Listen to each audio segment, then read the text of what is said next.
មុខងារថ្មីអ្នកប្រើកាន់តែស្រួលនិងចំណេញពេល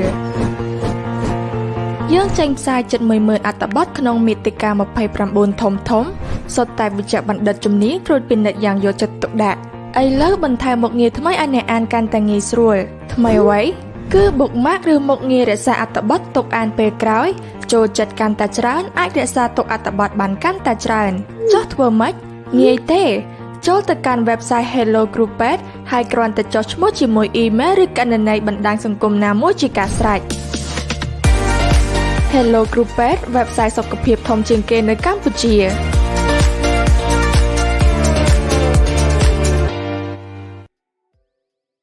Getting health information has never been this easy. With Hello Sehat, Indonesia's most trusted health information is just one click away.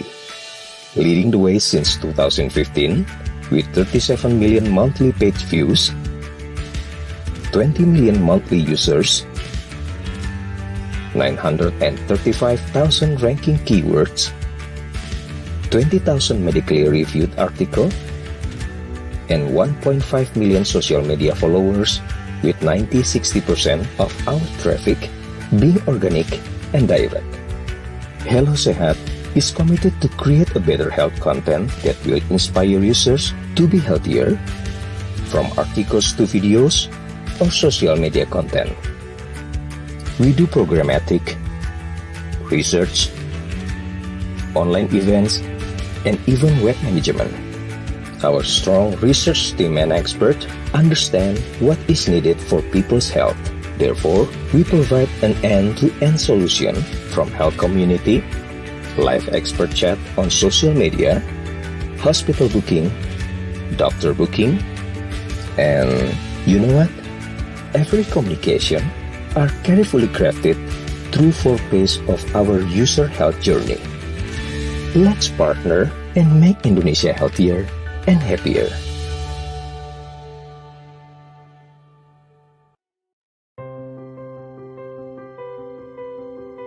Shift from the fear of COVID to living with it, and that the normal that we know in the past may not be there anymore.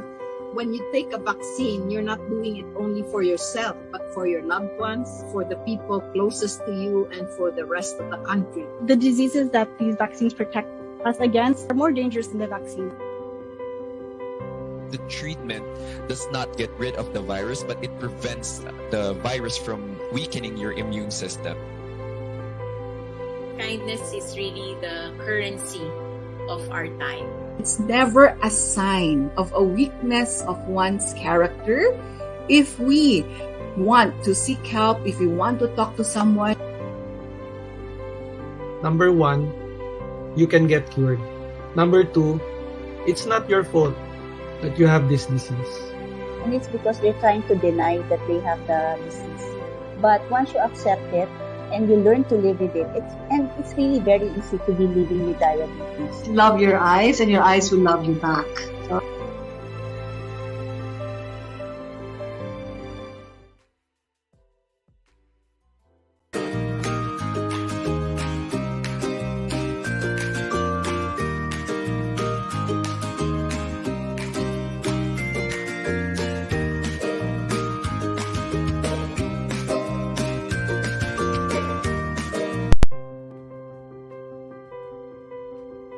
Shift from the fear of COVID to living with it, and that the normal that we know in the past may not be there anymore. When you take a vaccine, you're not doing it only for yourself, but for your loved ones, for the people closest to you, and for the rest of the country. The diseases that these vaccines protect us against are more dangerous than the vaccine. The treatment does not get rid of the virus, but it prevents the virus from weakening your immune system. Kindness is really the currency of our time. It's never a sign of a weakness of one's character. If we want to seek help, if we want to talk to someone. Number 1, you can get cured. Number 2, it's not your fault that you have this disease. And it's because they're trying to deny that they have the disease. But once you accept it and you learn to live with it. It's really very easy to be living with diabetes. Love your eyes and your eyes will love you back.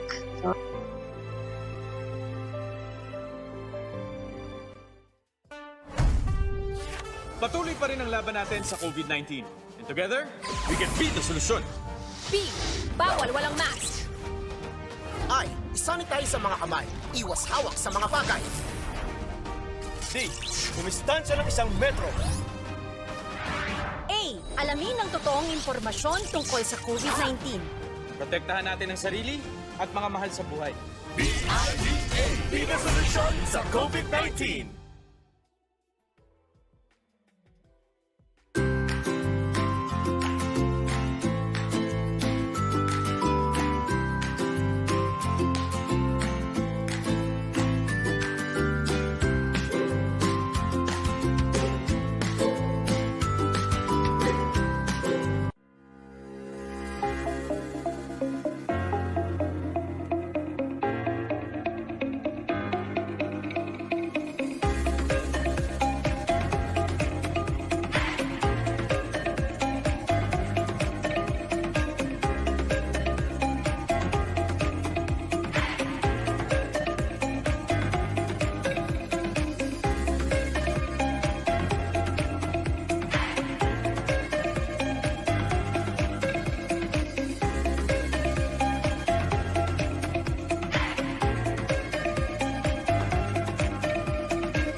Good afternoon, everyone. Welcome to another regional Facebook Live here at Hello Health Group. My name is Kai Magsano, Country Lead of Hello Doctor Philippines. And today we're going to talk about women's health, gynecologic, breast, and of course, osteoporosis.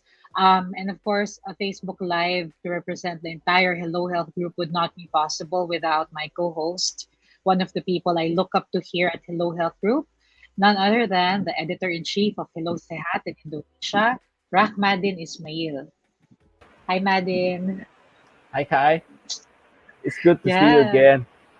I know. Yeah, it's been like A many month. weeks, a month since our last FB Yeah, Live, right? we're So, Yeah. How are you, Madin? Kuya I'm Madin? good. I'm good. I'm really excited. I've prepared. I have buy one specific book only for this life, so I can learn. I can learn and note uh, some things from today. So I'm really excited. And then I want to share you something. My mom just had osteoporosis like few months ago, and then yeah, she Yeah. fell, right, and then last week she fell, and then her, her knee is like having problem right now. So I would Mhm. love to learn about osteoporosis especially, and then the other conditions. So really excited. Thank you so much for doing this again. Of course. Yeah, I can't do this without you, that's for sure. Speaking of osteoporosis, this Facebook Live is supported by the Osteoporosis Society of the Philippines Foundation. Thank you very much to Doc Ai Falier, one of our members of our expert panel at Hello Doctor, who helped us put today's episode together. This Facebook Live is also airing not just in the Philippines and in Indonesia, but also in Cambodia. Thank you, Chip Chat of Hello Krupet. In Hello Doctor Malaysia, thank you, Dr. Nurul and Vicky Yong. And in Hello Kunmor in Thailand, thank you so much, Peach Sukulaban, who was not able to join us today. So without further ado, let's meet our guests for today. Of course, these are not just experts, but they're also thought leaders in the field of medicine. Allow me to read from my notes. Our first guest is Dr. Prudence V. Aquino-Aquino. She graduated from the University of the East Memorial Medical Center. She completed her obstetrics and gynecology residency training at the St. Luke's Medical Center in Quezon City. Dr. Prudence obtained her clinical fellowship in minimally invasive surgery in the Division of Benign Gynecologic at the National University Hospital, Singapore. Dr. Prudence is the president of the Philippine Society of Climacteric Medicine. She is the country representative to the International Menopause Society Council of Affiliated Menopause Societies, and she is presently the head of the section of Menopause Clinic at the Quirino Memorial Medical Center. Good afternoon, Dr. Prudence Aquino-Aquino. Hi, good afternoon, Kai. Hi, Madian. Nice to be here. Okay. Of course, we're excited to listen to you, Dr. Prudence. Madin bought a book so that he'll be ready with his questions later. All right. Our second guest is Dr. Mariano Magno Atacador Jr. We call him Doc John in the Philippines. So Doc John is a breast surgeon. He is consultant staff, Department of Surgery, Section of Breast Surgery at the Asian Hospital and Medical Center in Alabang, Muntinlupa City. Doc John is also consultant staff, Department of Surgery, Section of Breast Surgery at the Chinese General Hospital and Medical Center in Manila. He had his general surgery residency at the Chinese General Hospital, and he had his breast surgery training at the Magee Women's Hospital of University of Pittsburgh Medical Center in Pennsylvania, USA. Doc John is a fellow at the American College of Surgeons, Philippine College of Surgeons, Philippine Society of Breast Surgeons, and he is a member of the Philippine Breast Cancer Society. Of course, for him, he is our champion when it comes to breast cancer prevention. Let us all please welcome Doc John Atacador. Good afternoon, Doc John. Hi, good afternoon. Good afternoon also to all your listeners. Hi, Madden. Hi, Dr. Prudence. Nice to see you again, Kai. Of course. All right. Thank you. Good afternoon, Doc John, Doc Prudence. And last but certainly not the least, we welcome Miss Maria Bernadette Platon, RND. Bernadette is a member of the Board of Trustees of the Osteoporosis Society of the Philippines. She is formerly the secretary of the Nutritionist Dietitians Association of the Philippines, and she is also the former vice president of the Philippine Association of diabetes educators. Bernadette is a master's candidate in clinical nutrition at the Philippine Women's University in Manila, and she completed her Bachelor of Science in Nutrition and Dietetics at the University of Santo Tomas in Manila. Good afternoon, Bernadette. Hello, everyone. Shout out to all our listeners and viewers going home, stuck in traffic, or in their kitchen preparing for dinner, but hopefully you're still listening to us at the end of the day or at the end of the Thank hour. you. Nice meeting you, Dr. Prudence, the Dr. John, Sir Madine, and Miss Kai, of course. Hello. Thank you, Ms. Bernadette. Fresh from a talk on obesity earlier today. So I know that Doc John also did surgery today. Doc Prudence was also doing, oh my God, we have really important people with us today, Madin. We have to be very good hosts in order to help them drive the message across to our female readers. Not sure in Indonesia, Madin, but in the Philippines, almost 80% of the readership of Hello Doctor is female. How about in Indonesia? Yes, Indonesia also same. More than 60%. To be accurate, 64% our readers is actually female, and then the average age is starting from 18 until 34. So female is dominating our audience basically. So that's why I'm very excited to join this conversation since it's going to give us a lot of insights to our readers and also to our content planning. So thank you so much for spending the time, Doc. Thank you so much. Yeah, thank you so much. So without further ado, this episode is for all the women who are watching, or for, if you have a loved one who is suffering from any disease, or you want to get better, you want to keep your health, please watch, please share, and don't hesitate to send in your questions via our Facebook pages. All right, let us start with Dr. Prudence Aquino-Aquino, who will share her slides on gynecologic cancers and menopause. We're going to touch on menopause. So, yeah, go ahead, Dr. Prudence. Maybe our... Yeah. All right. Okay. Again, thank you for the invite. So I was tasked to speak specifically on ovarian and cervical cancer to guide our listeners to know the red flag of these cancers. Next slide, please.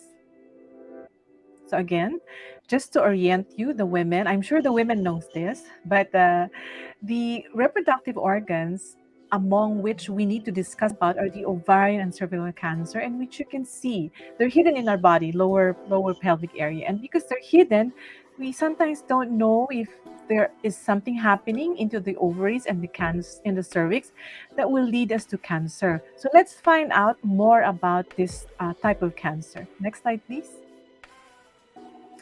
So just to give statistics, so I took from our Philippine data back in the WHO data in 2018 noted that the cervical cancer death in the Philippines was around 3.46 or 0.57% of the total death.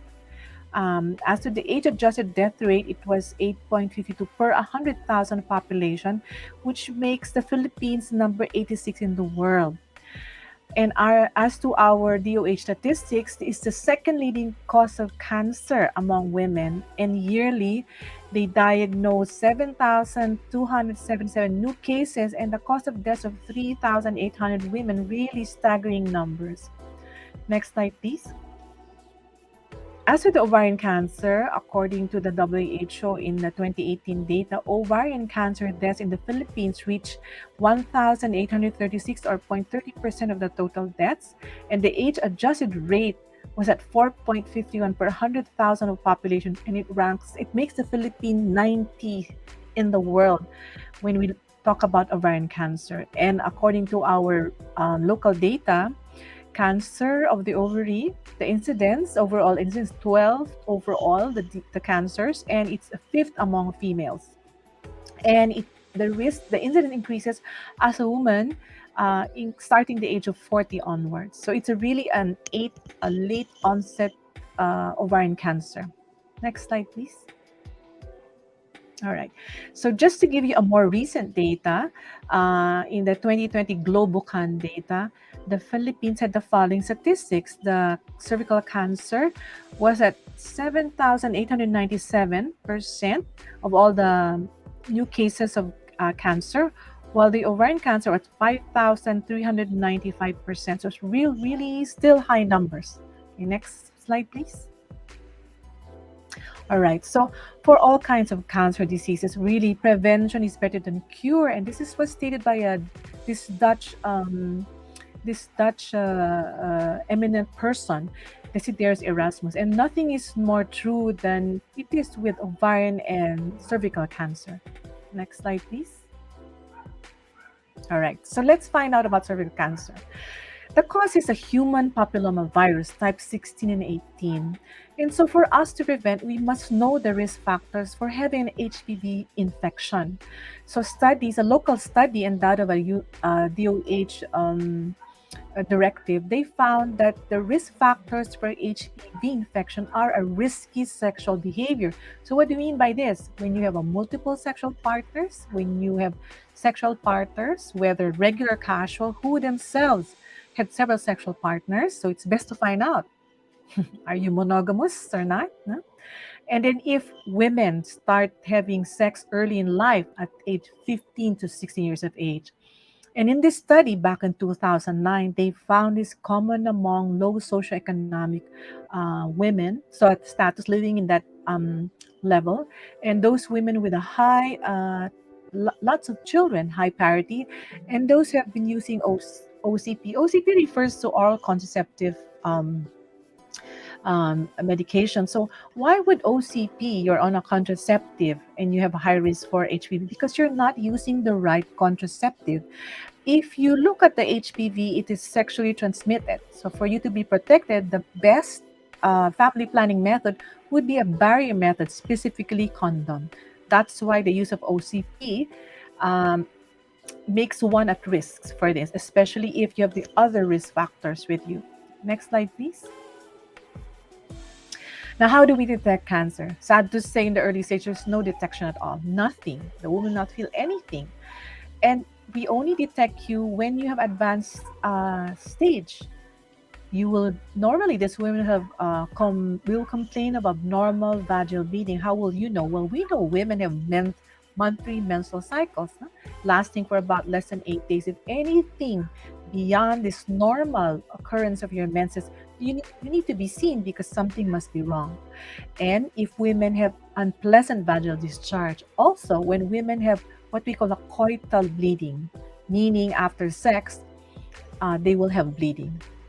Next slide, please. All right. So cervical cancer is curable if seen early. So early detection is the key. So how do we detect them? By detecting the cause, which is the HPV virus. So we must detect that infection.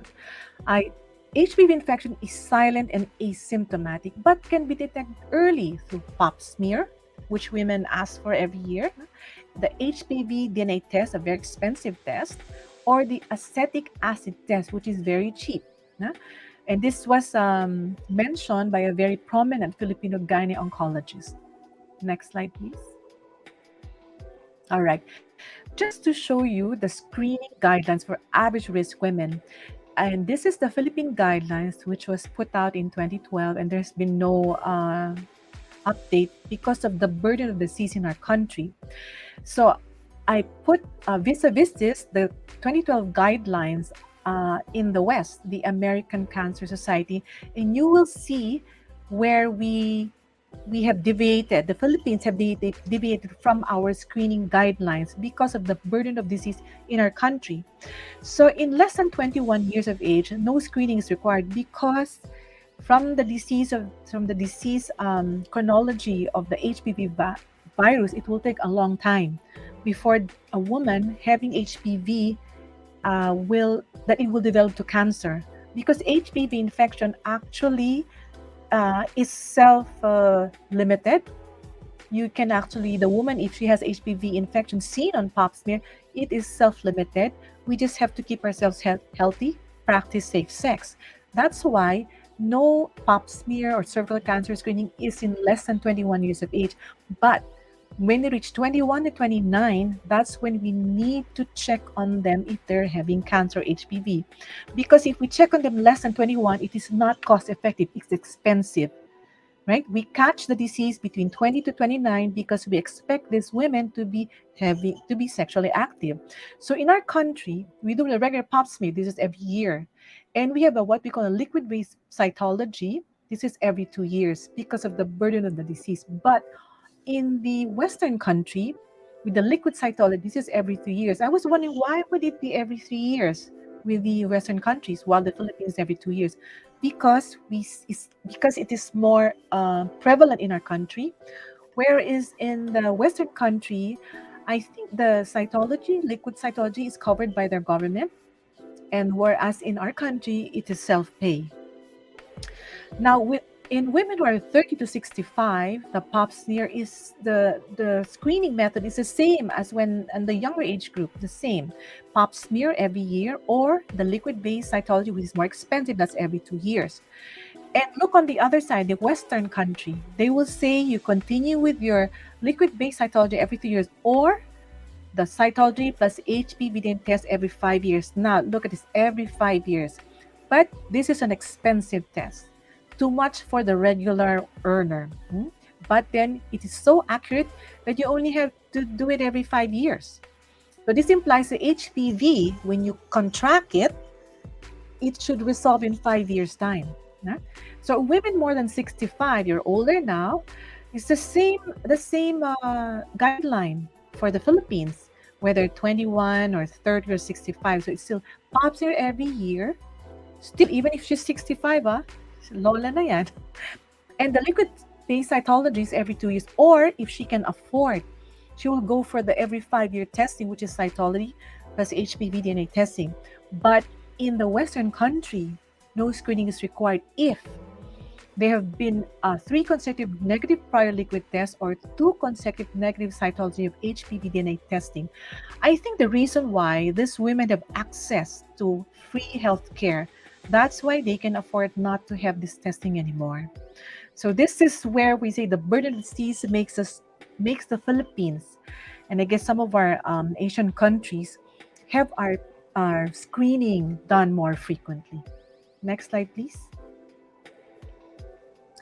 Now, we have in our country, and I guess in all our Asian countries, the primary prevention, which is giving HPV vaccination to our young girls. So because I said earlier, HPV is the culprit. Cancer has been connected to HPV virus. So as a virus, there's a vaccination to stop the process.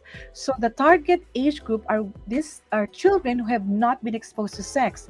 These are 9 to 14 years of age.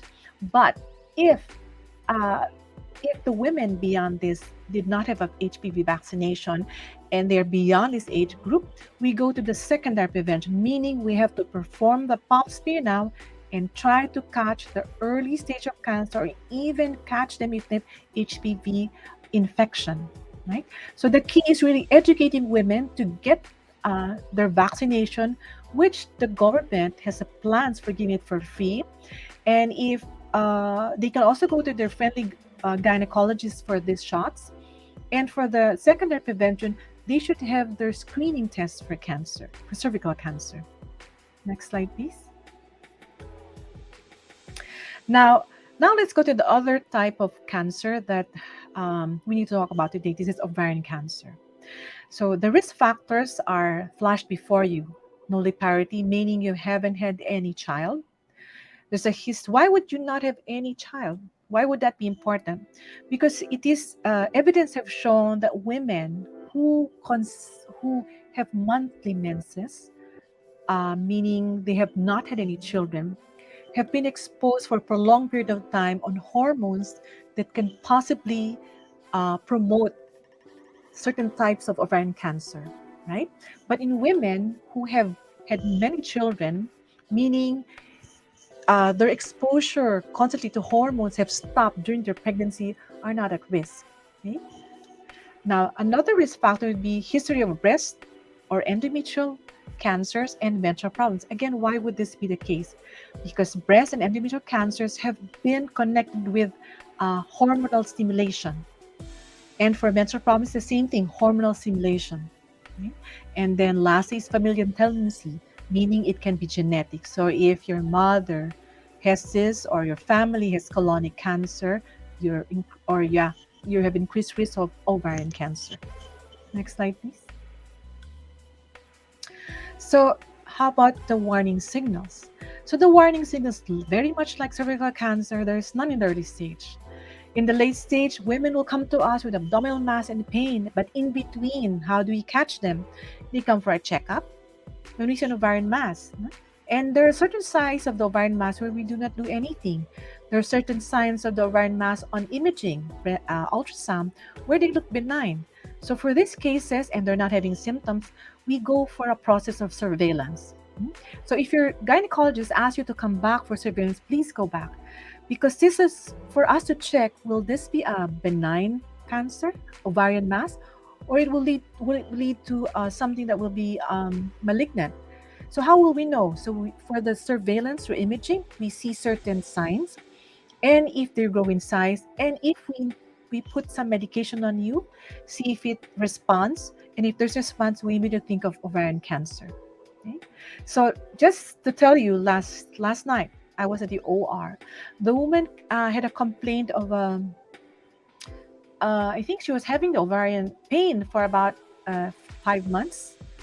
And when we did our imaging, she had ovarian cancer. And when we did the surgery, it was so difficult because when ovarian cancer can get stuck somewhere. So it took a while for us to get the mass out. And then this is so sad because she was like just 50 years old. And then on history, she was having this abdominal pain for quite some time. So if you do feel any pain, any mass, please go see your gynecologist. This is unlike cervical cancer where we can catch you with a pap smear. This one, nothing. We only catch you if you don't see any one of us early, is when you have the mass and pain. And sometimes it cannot be reversed anymore. So women are lucky we can reverse the situation because, like I said, prevention is really the answer to everything. Next slide, please. So, like I said, early detection is the key. And I think that's my last slide. Marami pong salamat. Thank you, Dr. Prudence. That reminds me, remember, Kuya Madin, during World Cancer Day, our series of Facebook Live events, we had Dr. Ria Berbano Ablan, the attorney Ria Berbano Ablan, the court lawyer at the Supreme Court. And she attributes her survival of ovarian cancer to her hypochondriac tendencies. She was really paranoid. That's why it was caught in the early stages. But not all women have that trait or have the support that they need. But that's for maybe another discussion. So thank you so much, Dr. Prudence. Kuya Madin, you have any reaction to what Dr. Prudence shared with us? We'll ask our questions later after all our speakers have presented. Thank you. But yeah, it's related.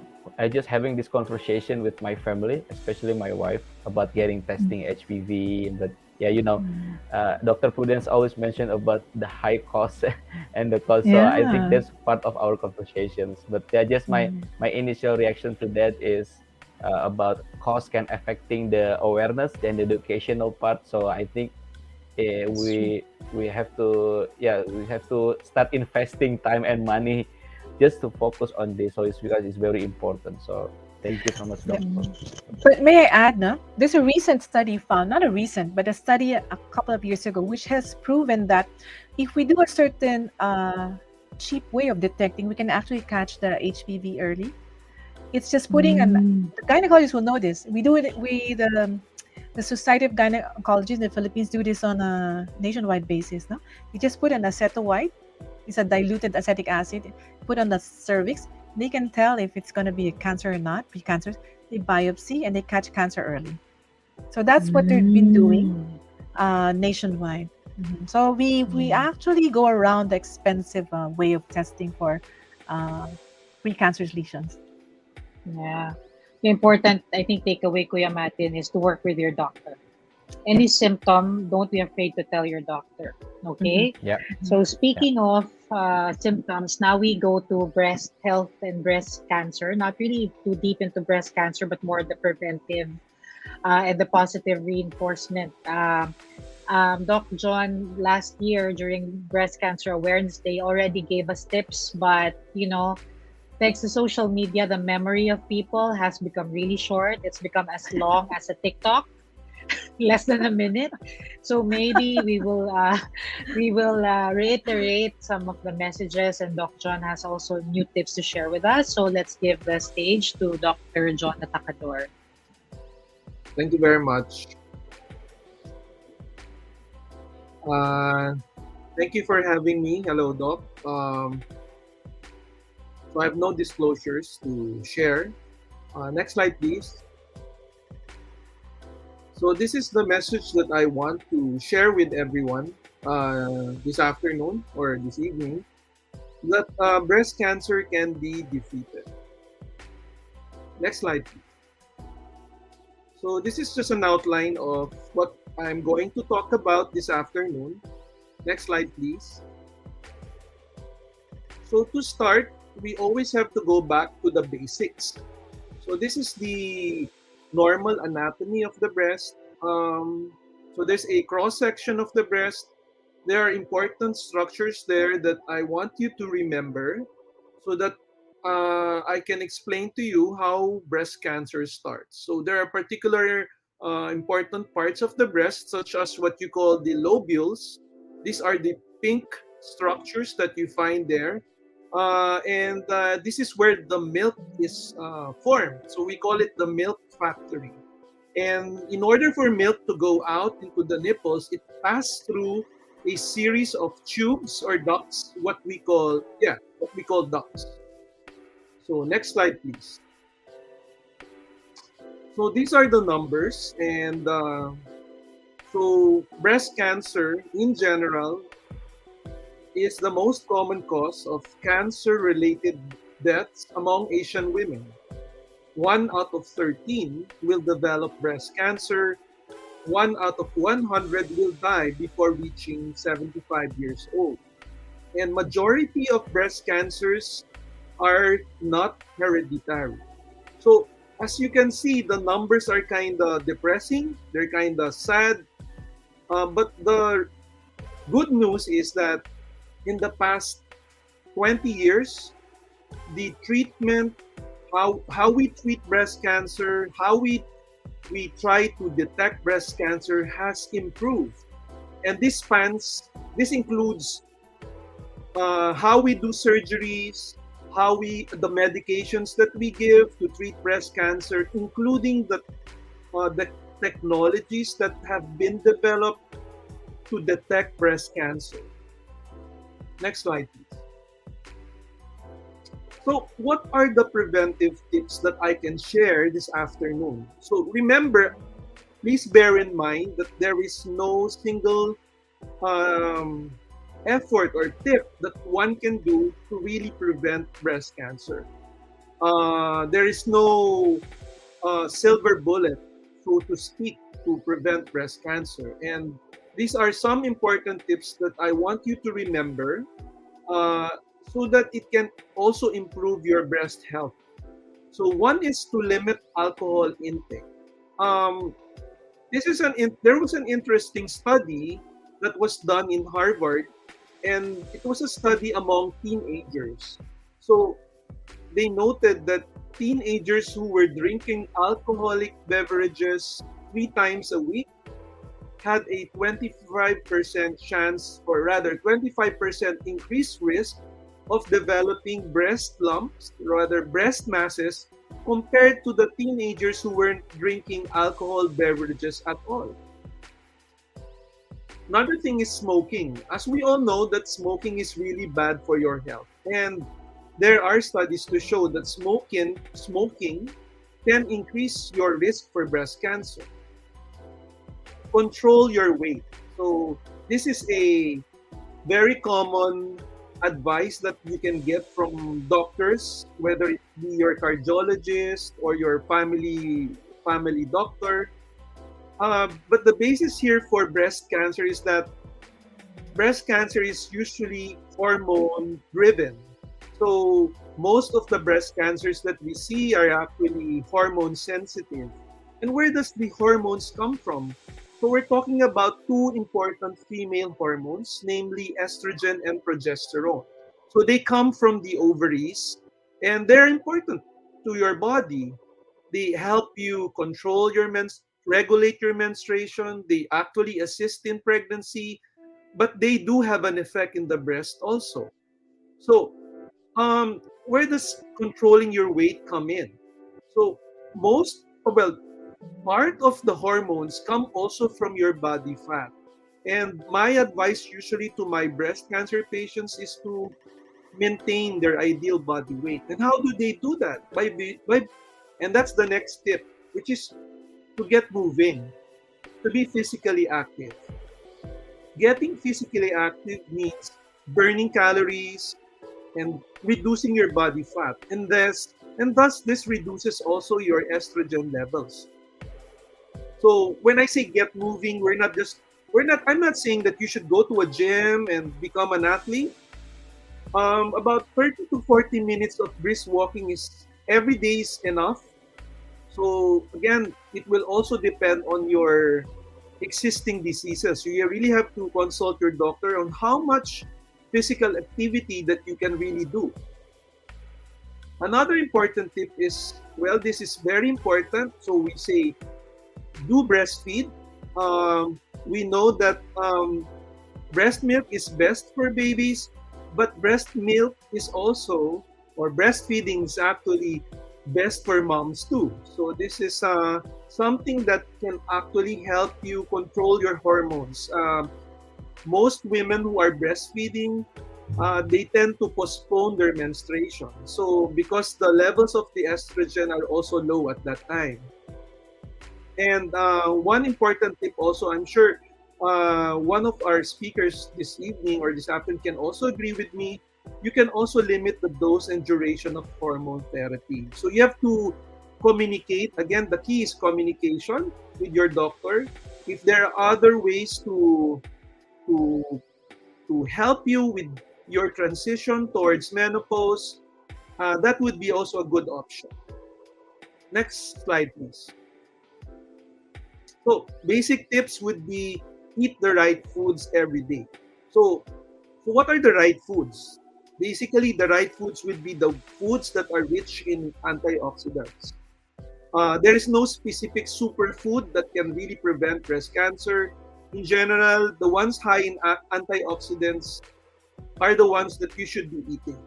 I have been advising my breast cancer patients to take out all of their processed foods, concentrate on foods rich in vegetable foods such as red and orange vegetables, namely red peppers, squash, and tomatoes. Fish, oily fish such as salmon is good too. Whole grains such as oatmeal, walnuts, black beans is also good. It's the highest. It's the highest bean. It's the bean with the highest level of your antioxidants. Another important tip is to know your family cancer history, and this was already discussed by our first speaker. She also mentioned about the likelihood of having history of a risk of having breast cancer as a risk factor for ovarian. Same is true for people who have histories of ovarian cancer. The risk is also high for breast cancer. And again, this is also hormone related. So not knowing your family history, not just on the maternal side, but also in your father's side. You also have to ask about the family cancer history to your father's side. Another important tip, and I guess this is something that you are already doing this afternoon, is to know more about cancer. And specifically breast cancer. How to sort of prevent it, what are the tips that you need to know so that you can easily detect it. And lastly, you need to get yourself screened. No? So there are important tips that I want to share with you as far as screening is concerned. Next slide, please. So this is a very important message that I want you to understand. That breast cancer is curable if you detect it early and that it is treated appropriately. And again, just like with other cancers, early detection is the best prevention. Next slide, please. So again, we go back to the red flags or the warning signs and symptoms of breast cancer. So initially, we're talking about the anatomy. So I was talking about the lobules where milk is formed and the ducts where the milk where the milk passes through, going to the nipple. So this is where where cancer usually starts, no? In the lobule and in the duct. Next slide, please. So the most common symptom or sign of breast cancer is usually it's a lump. No? So there lies the importance of doing your self-breast examination. So women 20 years old and above are encouraged to do self-breast examination. There are ways how to do it. In fact, you can research it in YouTube. I can share it with you also this afternoon. Next slide, please. Another important symptom of breast cancer is nipple discharge. And here's an important tip that probably you can do almost every day. So what I advise my patients is actually to look inside their bra when they're about to undress and take a bath. Look inside, check for if there are any stains. Check if there's a stain, check for the color, if it's red, green, yellow. Any nipple discharge for a woman who is not breastfeeding is sort of abnormal, and therefore you should see your doctor for this. Next slide. Now, important also to be very familiar with your breast. So that's what I always tell my patients is to, besides trying to do a manual examination of the breast, is to look at them, rather inspect your breast. So what are the things that you look for? Knowing the size and shape of the breast is also important. Doing it regularly gives you the power, it gives you the power to detect it early, and so that at that moment you can go to a doctor immediately. Next slide. Looking for skin changes at the breast, particularly skin dimpling. So these are some examples of skin dimpling. So the skin goes down, and because there's a mass that pulls it inward. Next slide. Another example of skin dimpling, this is quite advanced. As you can see, the skin is already crumpled. Next slide, please. A very important thing that you should also do when you do your inspection is to look for the nipples, inspect the nipples. Now, here's an important tip. Doing regular inspection of your breasts makes you aware of how your nipples look like. There are women who were born with inverted nipples, and an inverted nipple for them is normal. If you look at your nipples right now and you examine yourself and they're out, they should stay out until you grow old. If it becomes inverted, it doesn't go out, there is a problem, and therefore you have to see a doctor. Next slide, please. Skin changes, particularly in the areola. The areola is the brown part of the breast, and the nipple is the center of that areola. So pay particular attention of the skin. Is there peeling? Is there flaking? Are there any wounds that are not healing? So this is also something. These are skin changes that can be associated with breast cancer. Next slide. Again, another important skin change that can be associated with breast cancer, that is redness and pitting of the skin. If you pay attention look closely, this looks like a peel of an orange. So you have that pits. No? So this is very this is an advanced stage of breast cancer. It's probably an inflammatory type of breast cancer. Next slide, please. Now, how do you get yourself screened? So what are the important things that you should know about screening? I've mentioned already earlier about breast examination. Important tools that we usually request for our patients is a breast ultrasound, a mammography, and a breast MRI. And of course, if we suspect that there is probably cancer, we have to do a biopsy. Next slide, please. So breast examination can be done in two ways. I already mentioned about self-breast examination and a clinical breast examination, which is done by a trained professional. Next slide, please. So a self-breast examination should be done for women who are menstruating 7 days after your first day of menstruation. So if today is your first day of menstruation, that is usually the spotting menstruation, you count 7 days, that is the best time to do it. And since if you have your menstruation regularly every month, you should be doing self-breast examination once a month until you grow old, starting at the age of 20 years old. Next slide, please. So how do you do your self-breast examination? And this is the actual examination of self. So there are probably 3 ways, and you can search it in YouTube. I usually recommend the wedge type. It's easy to do, and you tend not to miss any areas in the breast. So when you have to examine your right breast, you have to use your left hand, elevate your right hand, and use your left hand to examine your right breast, and you do the opposite on the left breast. Next slide, please. So again, I mentioned it. You should do it once a month, starting at the age of 20, after your 7 days after your menstruation. What is the advantage of doing a self-breast examination? One, it's free. It's a simple procedure, and it empowers a woman. It gives control over one's health. Next slide. Then you have your clinical breast exam, which I mentioned is done by a healthcare professional. Next slide, please. So what do you do if you have a lump? What do you do when you feel something and you're not sure if it's something or nothing at all? See a breast specialist or see your doctor or your family doctor.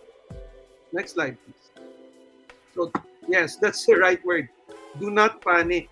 So see a doctor first. Next slide. So I mentioned some of the important tools or tests that we usually recommend, and this is one of them, a breast ultrasound. Next slide, please. A mammogram. The current recommendation for mammography or screening mammography is all women 40 years old and above should have a mammogram. And it should be done ideally in combination with breast ultrasound, particularly among Asian women, where we have seen that the breasts are very dense, even after menopause. So we always recommend the ultrasound coupled with mammography to complete the evaluation. Next slide, please. Then, of course, a breast MRI. This is not routinely requested. I usually request this for difficult diagnosis for women with genetic type of breast cancer for monitoring. I think this is my last slide. And is that it? All right. So thank you very much for your attention. I'll be happy to answer your questions later. Okay, thank you so much, Doc John. I guess we'll go straight to Miss Bernadette Platon to talk about osteoporosis. So we'll give the floor to Miss Bernadette. Go ahead, ma'am.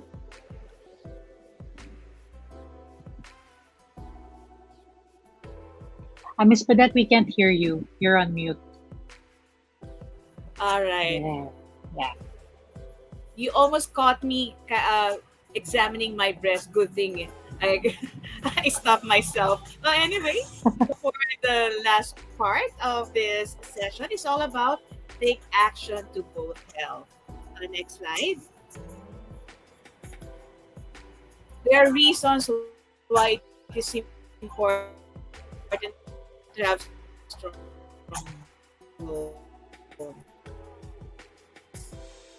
bones not only serve as framework for our body, but also have essential roles such as protecting vital organs and unhealthy significant morbidity and limitations in daily activities. That's why when you are diagnosed with osteoporosis, it literally means porous bones. So you can see the framework of our bone structure, the bone cells. It is more porous, and once you have subjected to fall, that will be easily break. So osteoporosis is a silent disease. You'll only know it once you have experienced a fracture due to fall. Next slide. And since we're celebrating women's health, we're still celebrating women's health this month. 1 out of 3 women worldwide is diagnosed with osteoporosis, even at the age of 50. But it doesn't mean men are not liable to experience osteoporosis too. 1 out of 5 experience osteoporosis fracture among men. Next slide, please. And the amount of bone tissue in the skeleton, known as bone mass, can keep growing until the late 20s or even the early 30s. So sabi nga, when Sir Madin said his mom has osteoporosis, it doesn't mean that the younger age population, women in the younger age population, are not prone to develop osteoporosis. In fact, at age 30, we're starting to slowly lose some of that bone mass. And when we reach that rapid bone mass uh, decrease in the bone mass, that's the time when you will experience curvature in your spine. Next slide.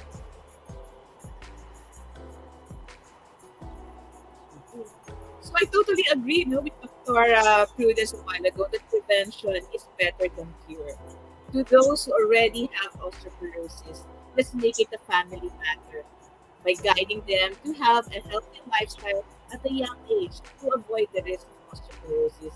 In fact, yearly, every October 20, we celebrate World Osteoporosis Day. And for this year's theme, it's all about taking action to bone health. And I will enumerate these 5 actions to bone health. First, next slide. Exercise. Physical activity prevents bone loss, which they also strengthen the bones, improve muscle tone and strength, and even improve cardiovascular health. So we want to prevent fall. So we have to strengthen our bone structure. Uh, we have to undergo more flexibility and enduring exercises to balance our whole framework. Next slide. Example of such exercises will be like Tai Chi, yoga, Pilates, or even the strength band. If you just pull that, it will also help improve your muscle mass. Next action point, next slide. It's all about nutrition.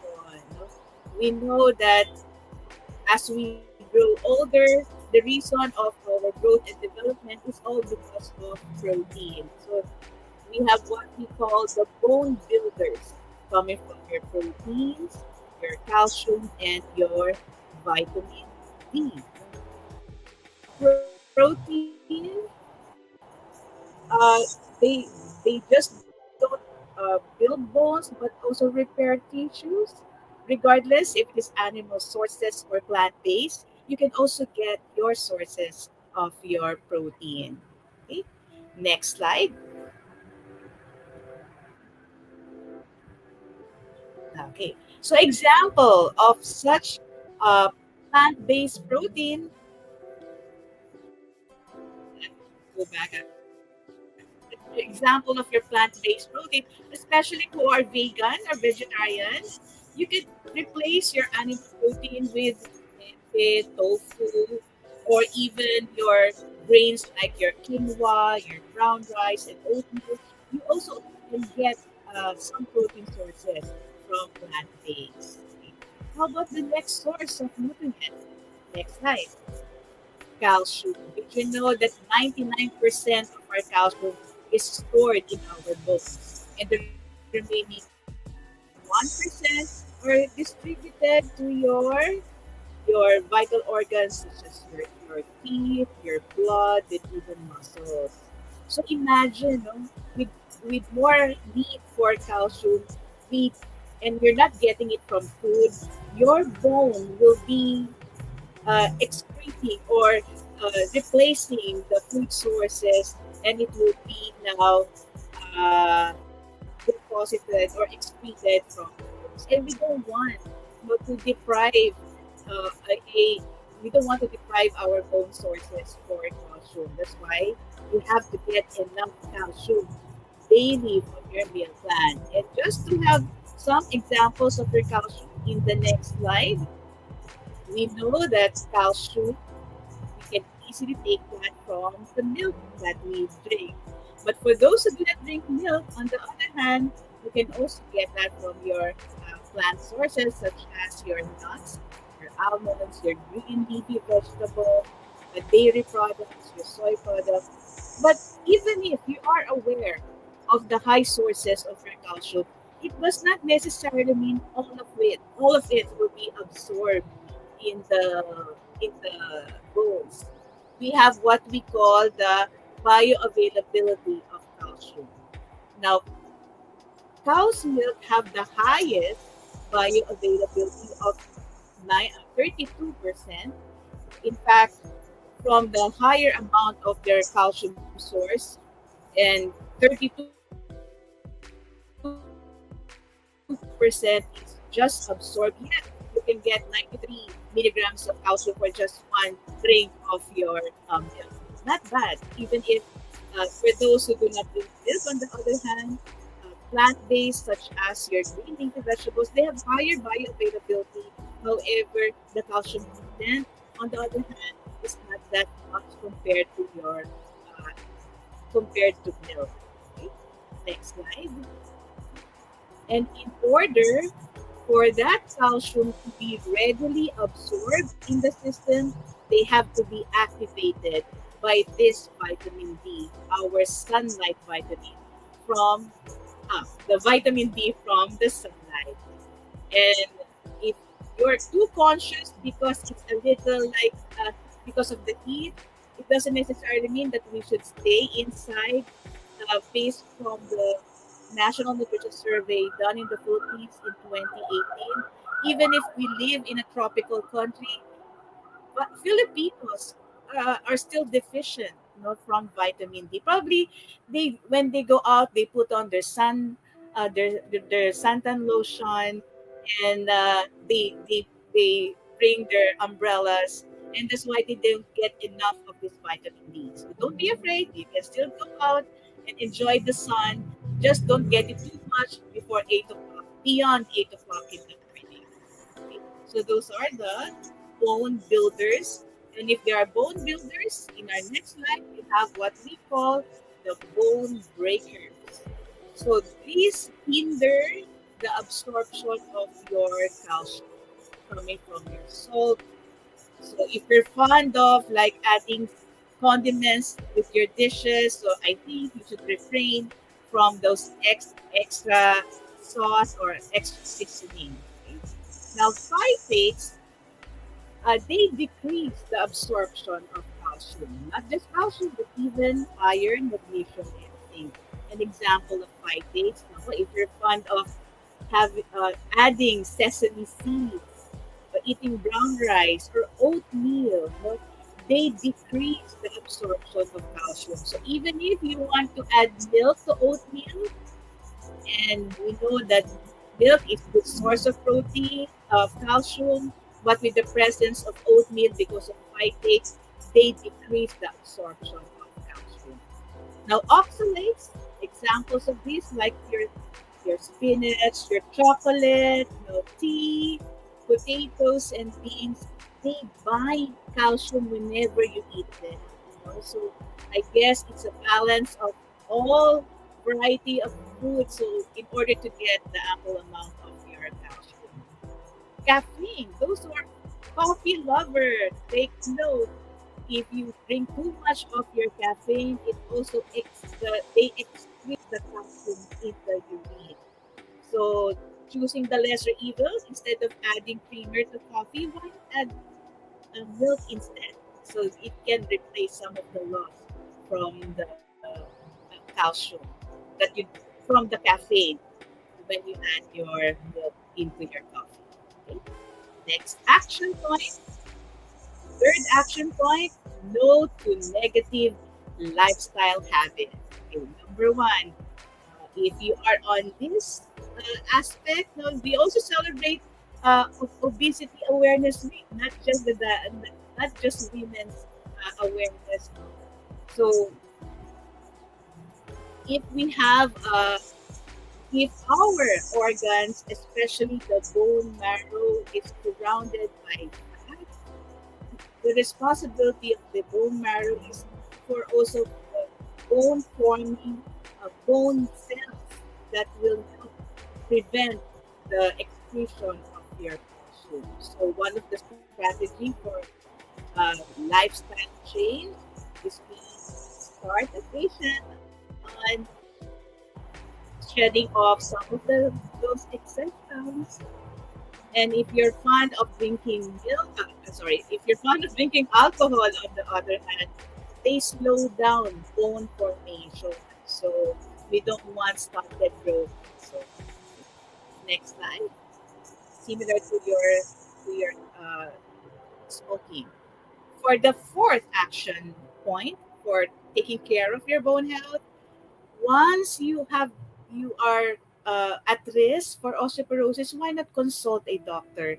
There are tests, there are assessment done to verify osteoporosis. You can undergo DEXA scan. And there are medications that will help preserve your osteoclast in your bone cells. Okay? And for the last action point, next slide, be careful because once you have osteoporosis, the problem for long-term complication is when you experience fracture due to fall. Okay?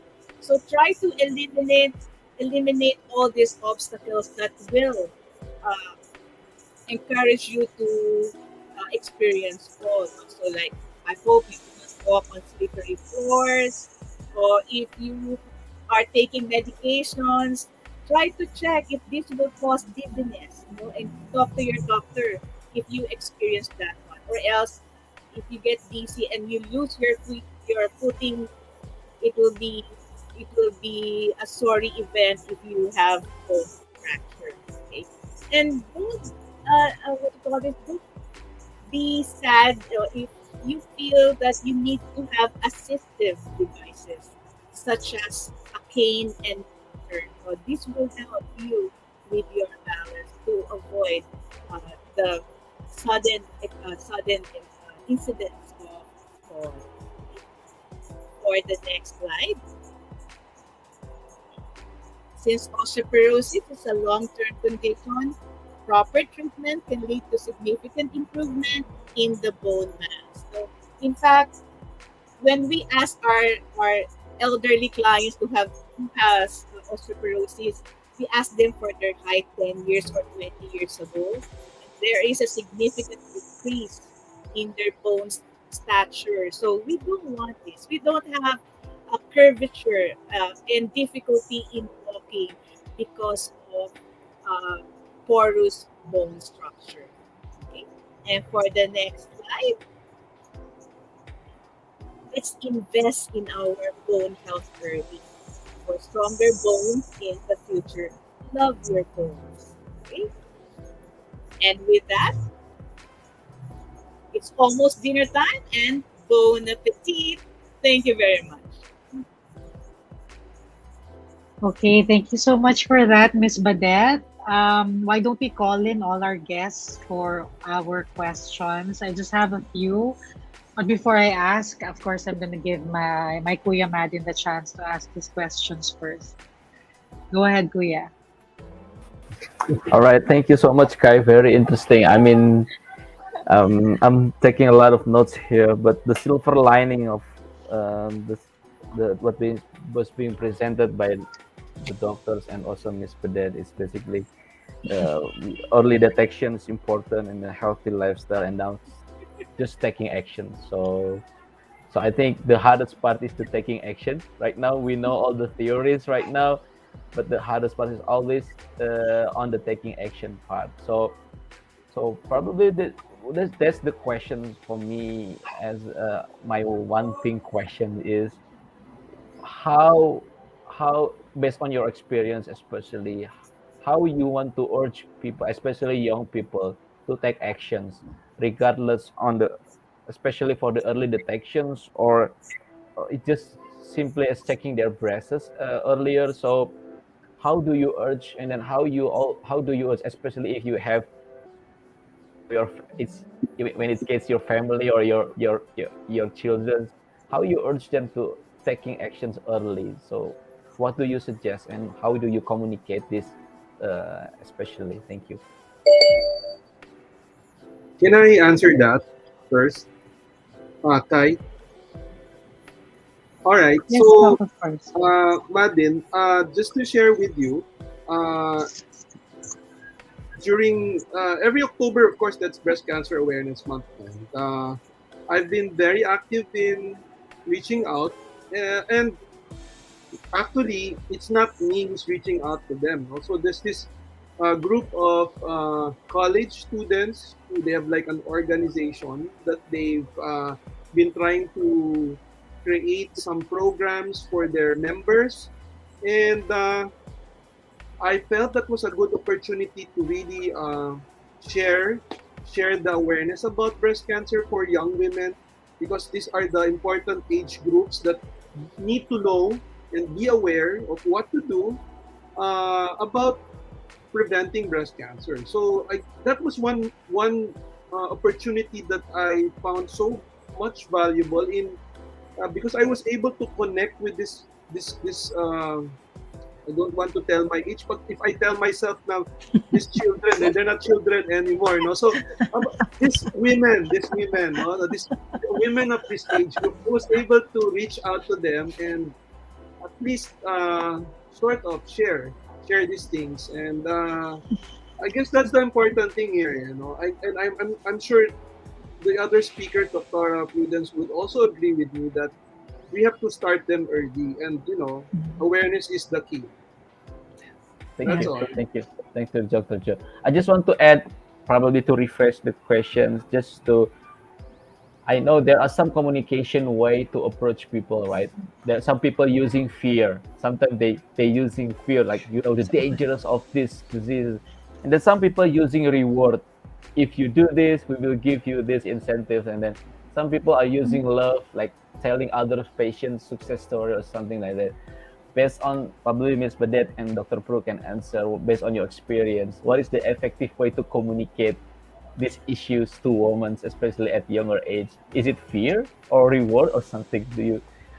Thank you. Yeah. So since Dr. John called me, I will be the next one. So I guess I receive young women to the clinic because they're referred by their mothers.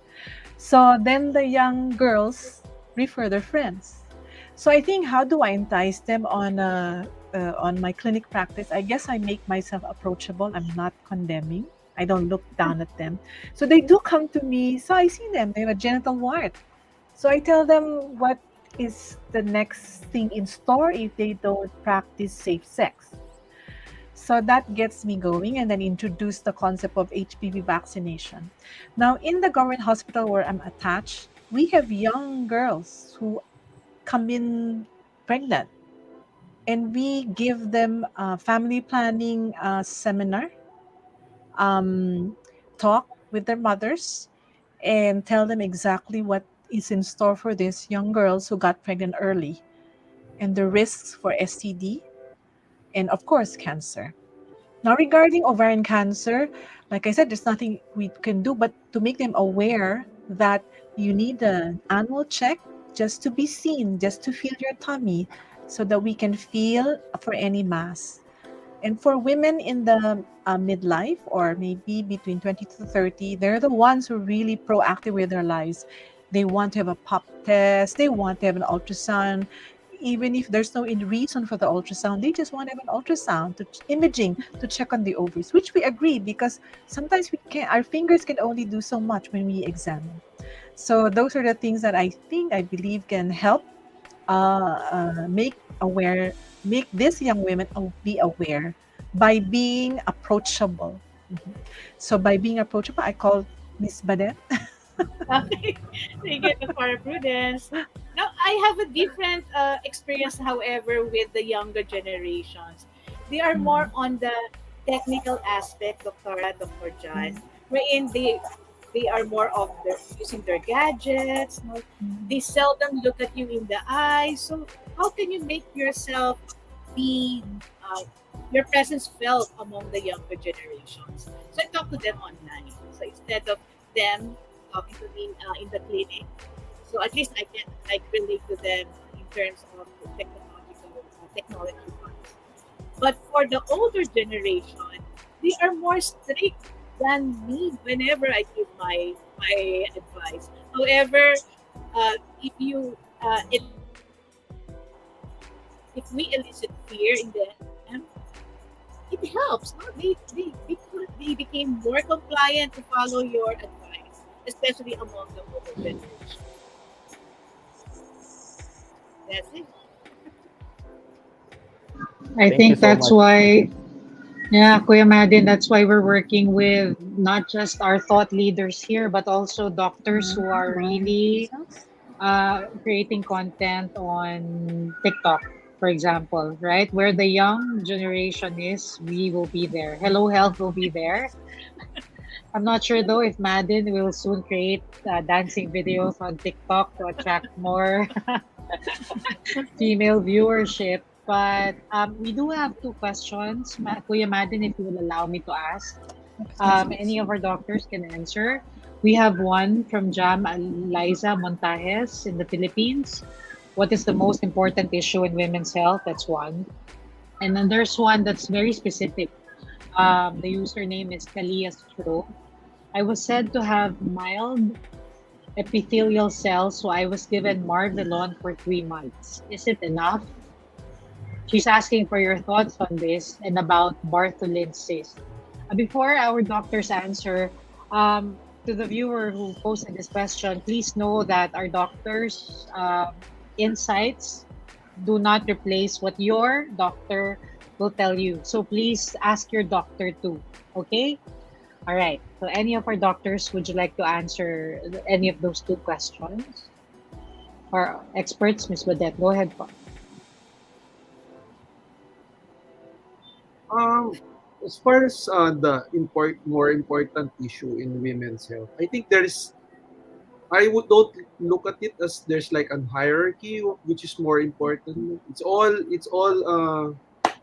encompassing, meaning it's all interrelated, as Dr. Prudence have mentioned. Breast diseases and diseases of the ovaries, as well as the gynecologic diseases, are all related.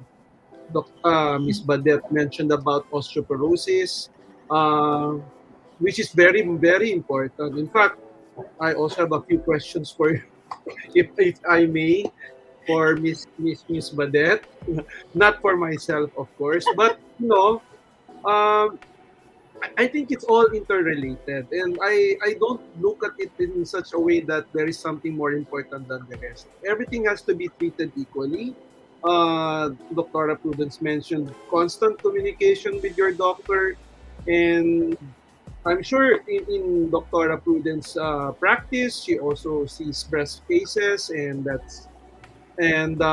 because that's really all part of it. A woman is there's nothing more important than There's no more important than treating the person as a whole. So that's how I see it.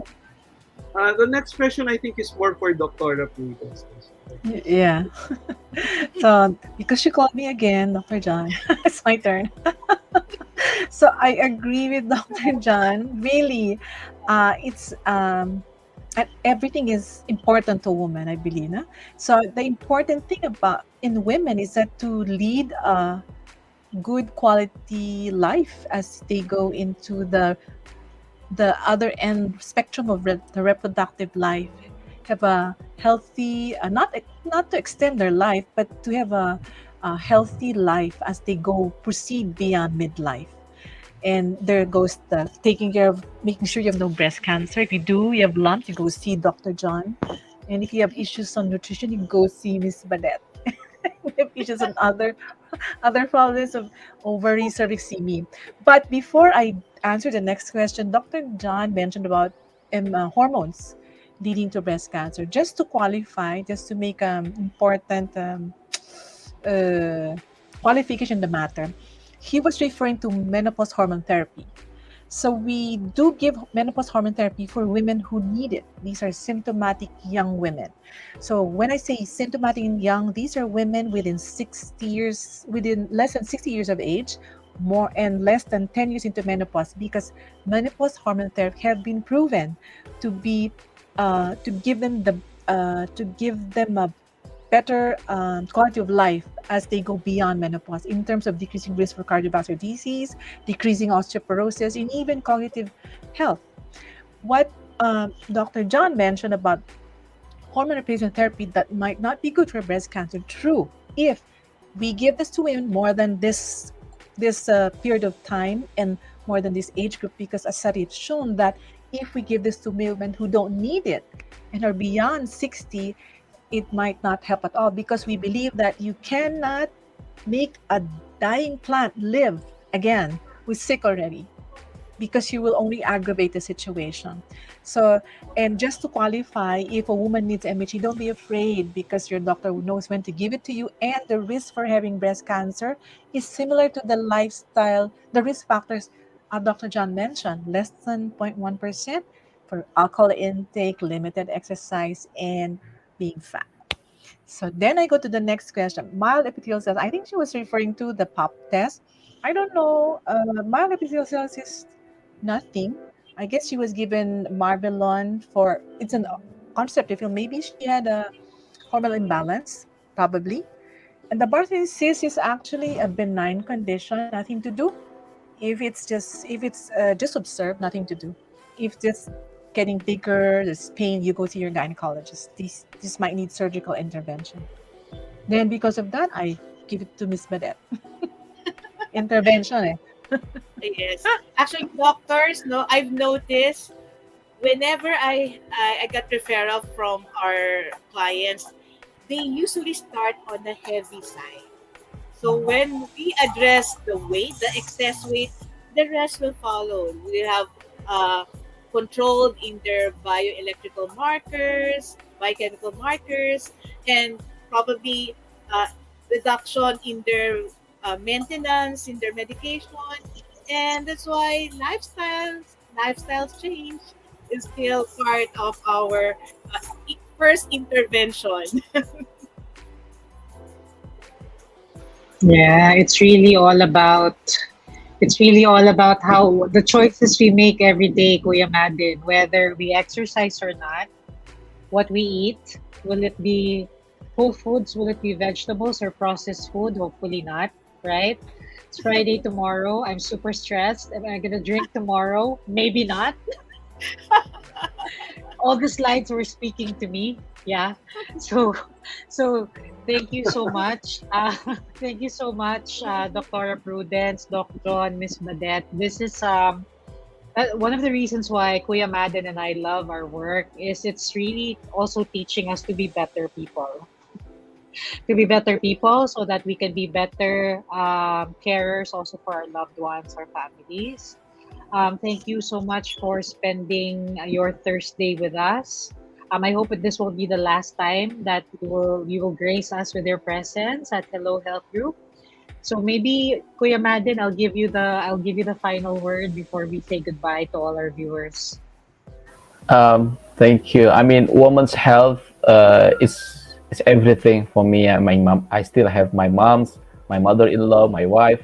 So many. So I'm taking this very personally and very seriously. And then our readers is actually women's, dominated by women, and my team also like 90% are women. So I think I've been surrounding women for my whole life. So by learning this, I mean, women's health not just for women, but I think women's health issue is also for men. So that's why we need to learn, we need to encourage and then to aware with this, and then try to influence our women surrounding us to take actions and get healthy lifestyle, as Miss Bernadette mentioned, to taking action now. So thank you so much for these sessions.